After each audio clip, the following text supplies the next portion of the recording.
Hey all, welcome back to my channel Higher Ready. இன்னைக்கு நம்ம multiple linear ரெக்ரெஷன்ல first step already பார்த்திருந்தோம் இல்லையா, அதோட கண்டினியூஷனா EDA, data cleaning and then ஃபைனலா மாடல் பில்டிங் வரைக்கும் we are going to see it completely.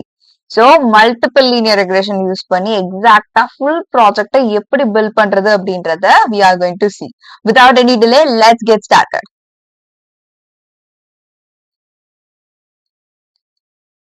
So today's video is very much important for you in your ML learning journey because multiple linear regression அப்படின்றது mostly எல்லா data setsலயும் use பண்ணக்கூடிய one of the common ML algorithm and ரொம்ப efficient-ஆன algorithm. நம்ம already இந்த part வரைக்கும் பார்த்திருந்தோம். Understanding the data set வரைக்கும். In case நீங்க ஏதாவது மிஸ் பண்ணிருந்தீங்க அப்படின்னா make sure you go back and check that out. இன்னைக்கு நம்ம மிஸ்ஸிங் வேல்யூஸை ஃபர்ஸ்ட் எப்படி செக் பண்றதுன்னு பார்க்கலாமா? ஜெனரலாவே எப்படி செக் பண்ணுவீங்க? we will be giving data dot isnal dot sum.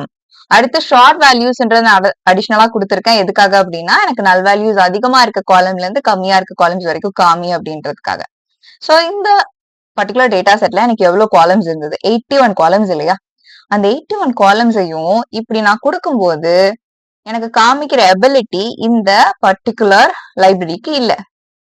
So இந்த என்வாயர்மெண்ட்டுக்கு இல்லாதனால நான் என்ன பண்றேன்னு பாருங்க. அடுத்த ஸ்டெப்பா df.isnal.sumனு கொடுத்துட்டு open and close square bracket அதுக்குள்ள data.isnal.sumனு கொடுத்து again give that again and give greater than 0. இப்ப என்ன நடக்கும் தெரியுமா? எந்த ஒரு காலம்ல நல் வேல்யூஸ் இல்லையோ அந்த காலம் எல்லாத்தையும் விட்டுட்டு எந்த காலம்ல எல்லாம் நல் வேல்யூஸ் இருக்கோ அதெல்லாம் எனக்கு காமிக்கும். சோ இங்க பாருங்க. சோ எனக்கு நல் வேல்யூஸ் இருக்கக்கூடிய காலம்ஸ் எல்லாம் எனக்கு இதுல பிரிண்ட் ஆகி வந்துரும். சோ இப்படி கொடுக்கும்போது எனக்கு என்ன ஆகும் அப்படின்னா ஜஸ்ட் df.isnal.sumனு கொடுக்கும்போது எல்லா காலமும் பிரிண்ட் ஆகும்.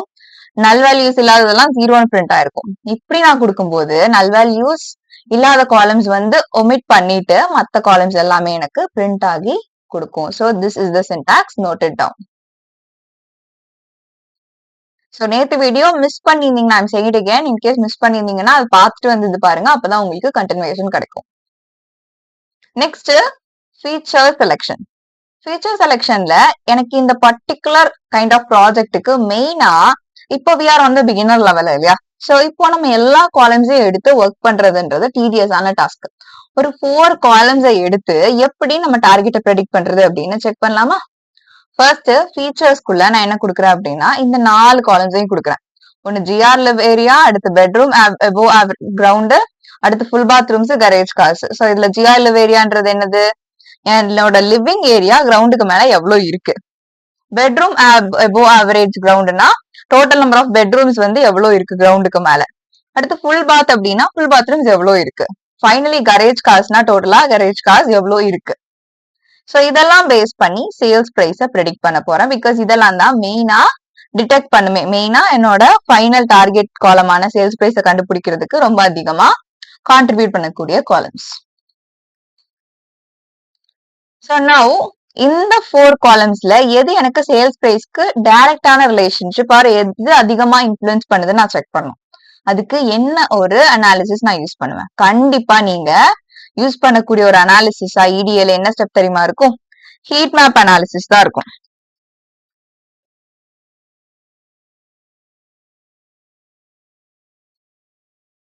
இதுதான் ஹீட் மேப். ஜெனரலாவே இப்படிதான் இது இருக்கும். இதுல என்ன பண்றீங்க அப்படின்னா ஃபர்ஸ்ட் எடுத்த உடனே பிளாட் டாட் ஃபிகர்னு கொடுக்குறீங்க. சோ இந்த ஃபிகர் கிரியேட் பண்றதுக்காக தென் யூ ஆர் கிவிங் sns.heatmapனு கொடுத்துட்டு டேட்டாக்குள்ள ஃபீச்சர்ஸ் பிளஸ் சேல்ஸ் பிரைஸ்னு கொடுத்துட்டு dot correlation comma and not is equal to ட்ரூன்னு கொடுக்குறீங்க. சோ இந்த இடத்துல என்னன்னா ஸ்பெசிபிக்கா கோரிலேஷன் வந்து இந்த ஃபீச்சர்ஸ் அப்படின்னா ஃபீச்சர்ஸ்குள்ள என்னென்ன காலம் எல்லாம் சேவ் பண்ணிருக்கேன்? இந்த 4 காலமையும் சேவ் பண்ணிருக்கேன். அடுத்து நான் இந்த சேல்ஸ் பிரைஸ் காலம் இது எல்லாத்துக்கும் சேர்த்தி எனக்கு ஒரு ஹீட் மேப் கிரியேட் பண்ணு அப்படின்றதுதான் இங்க நான் மென்ஷன் பண்றேன்.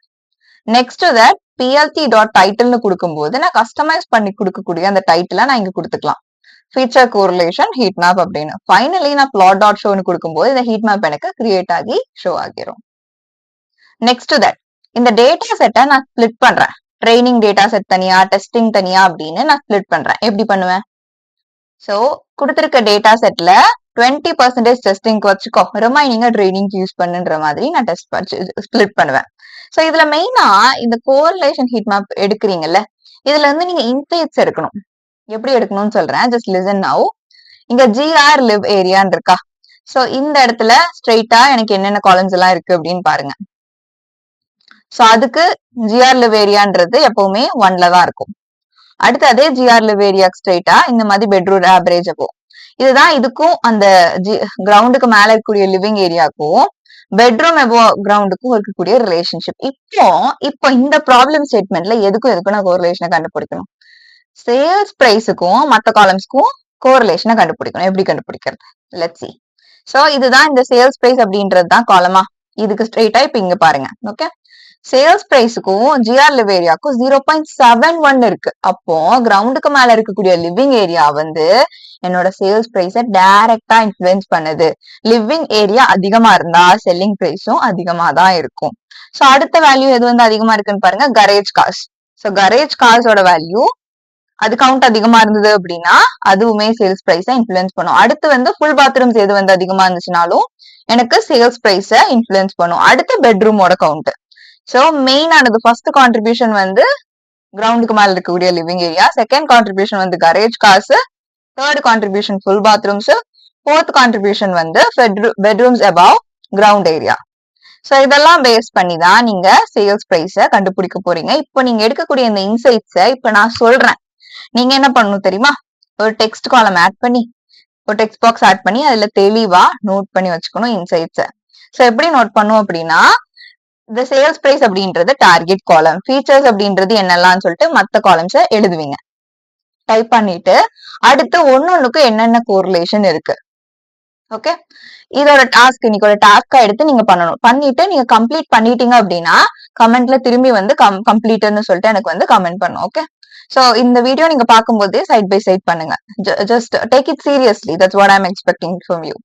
சோ என்ன பண்ண போறீங்க அப்படின்னா, ஒன்னொன்னுக்கும் தனித்தனியா இப்படி பார்க்கும்போது இந்த நம்பர்ஸ் இருக்குல்ல, இதை பேஸ் பண்ணி இது எப்படி இன்ஃபுளுன்ஸ் பண்ணுதுன்னு உங்களுக்கு புரியுது கரெக்டா?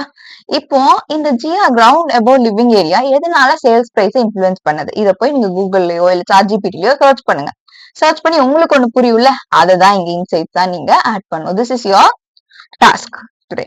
இன்கேஸ் கம்ப்ளீட் பண்ணிட்டீங்கன்னா மறக்காம கமெண்ட் செக்ஷன்ல வந்து டாஸ்க் கம்ப்ளீட்னு கமெண்ட் பண்ணிருங்க.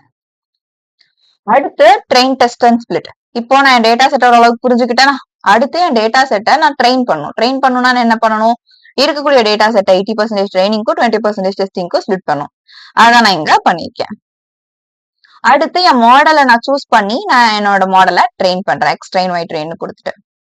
அண்ட் ஃபைனலி நான் என்ன பண்றேன் அப்படின்னா, இன்டர்செக்ட்ஸ் அண்ட் கோஎஃபிஷியன்ஸ் காமிக்கிறதுக்காக மாடல் கோஎஃபிஷியன்ஸ் இந்த மாதிரி எனக்கு காமி அப்படின்னு சொல்லிட்டு ஒரு ஸ்டெப் கொடுக்குறேன். இந்த ஒரு வேல்யூவை நம்ம ஸ்பெசிஃபிக்கா யூஸ் பண்ண மாட்டோம், ML மாடல் உள்ள யூஸ் பண்ணிக்கும். இருந்தாலும் நம்ம ஜஸ்ட் சீயிங் இட். அடுத்து ப்ரெடிக்ஷனுக்கு ஒரு பர்டிகுலர் வேல்யூ கொடுத்து அது எப்படி ப்ரெடிக்ட் பண்ணுது அப்படின்னு நான் செக் பண்ணி பாக்குறேன். So here comes the important part of my coding. என்னன்னா, மாடலை நான் எவால்வேட் பண்றேன். எப்படி எவால்வேட் பண்றேன்னு பாருங்க. MSE வேல்யூஸ் யூஸ் பண்ணி, RMSE வேல்யூஸ் யூஸ் பண்ணி, ஆர் ஸ்கொயர் வேல்யூஸ் யூஸ் பண்ணி.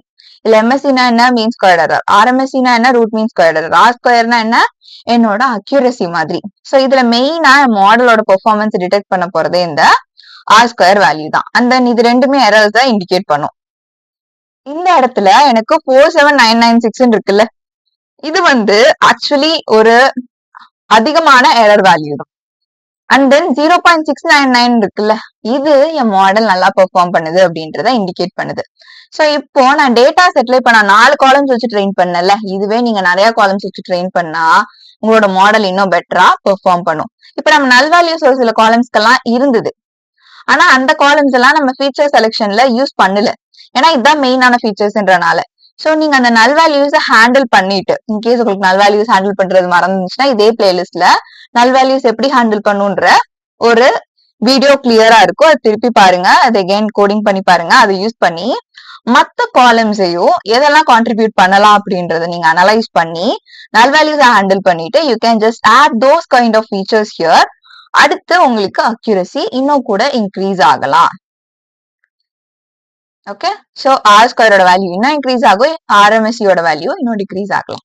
So you should do both the task. அது டாஸ்க் நம்பர் 1 வந்து நீங்க இந்த இன்சைட்ஸ் எடுக்கிறது ஹீட் மேப் அனாலிசிஸ்க்கு கீழே. செகண்ட் ஸ்டெப் வந்து வேற காலம்ஸ் ஒரு சில காலம்ஸை வந்து நல் வேல்யூஸ் ஹேண்டில் பண்ணிட்டு நீங்க ஆட் பண்றது.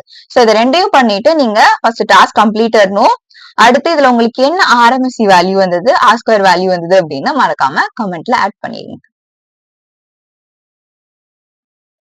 அண்ட் ஃபைனலி நான் ஆக்சுவல் பிரைஸ்க்கும் ப்ரெடிக்டட் பிரைஸுக்கும் ஆன விஷுவலைசேஷன் கிரியேட் பண்ணிருக்கேன். ஸோ அதுக்கு என்ன பண்றேன்னு பாருங்க. பிளாட் டாட் ஃபிகர்னு கொடுத்து ஸ்கேட்டர் பிளாட் கிரியேட் பண்றேன். எக்ஸ் லேபிள் ஒய் லேபிள் என்ன இருக்கணும்னு கொடுத்துறேன். தென் டைட்டிலும் கொடுத்துட்டு பிளாட் டாட் ஷோன்னு கொடுக்கும்போது எனக்கு இந்த சார்ட் கிரியேட் ஆகி ஷோ ஆகிரும். ஸோ பார்த்தா சார்ட்ல ரொம்ப பெருசா டிஸ்ட்ராக்ஷன் இல்ல. ஸோ என் மாடல் ஓரளவுக்கு நல்லா தான் பெர்ஃபார்ம் பண்ணுது. அதனாலதான் சார்ட் இந்த அளவுக்கு நீட்டா இருக்கு. இப்படிதான் ஸ்ட்ரெயிட் லைன் இருக்குன்னா டாட்ஸ் எல்லாம் ரொம்ப டிவியேட் ஆயிருந்ததுன்னா ஓகே நம்ம மாடல் நல்லா பெர்ஃபார்ம் பண்ணலன்னு சொல்லலாம். So it's like a good because already நம்ம பார்த்த ஆஸ்கர் வேல்யூவே 0.699 தான். ஸோ 70% நல்லா தான் ப்ரெடிக்ட் பண்ணுது. ஸோ இப்படிதான் நீங்க வேல்யூஸ் அண்டர்ஸ்டாண்ட் பண்ணிக்கணும். பாருங்க 0.5 இருந்தது அப்படின்னா இட்ஸ் வீக், 0.6னா ஓகே, 0.7ன்றது குட், 0.8லாம் வந்துச்சுன்னா வெரி குட், 0.9 வந்துச்சுன்னா இட்ஸ் எக்ஸலென்ட். ஸோ 1 எல்லாம் மோஸ்ட்லி வராது பெரிய டேட்டா செட் கொடுக்கும்போது. இன்கேஸ் வந்ததுன்னா அது கண்டிப்பா ஓவர் ஃபிட்டிங்கா தான் மோஸ்ட்லி இருக்கும். ஒரு சில சின்ன டேட்டா செட்ஸ்க்கு மட்டும்தான் அது ஒர்க் ஆகும். So bye for now. So I believe this video helped you in understanding the ML multiple linear regression based projects very clearly. If you have any doubts, make sure you comment down without hesitation. Task you முடிச்சிட்டு மறக்காம comment பண்ணிருங்க. Bye for now. We'll meet you in next amazing video.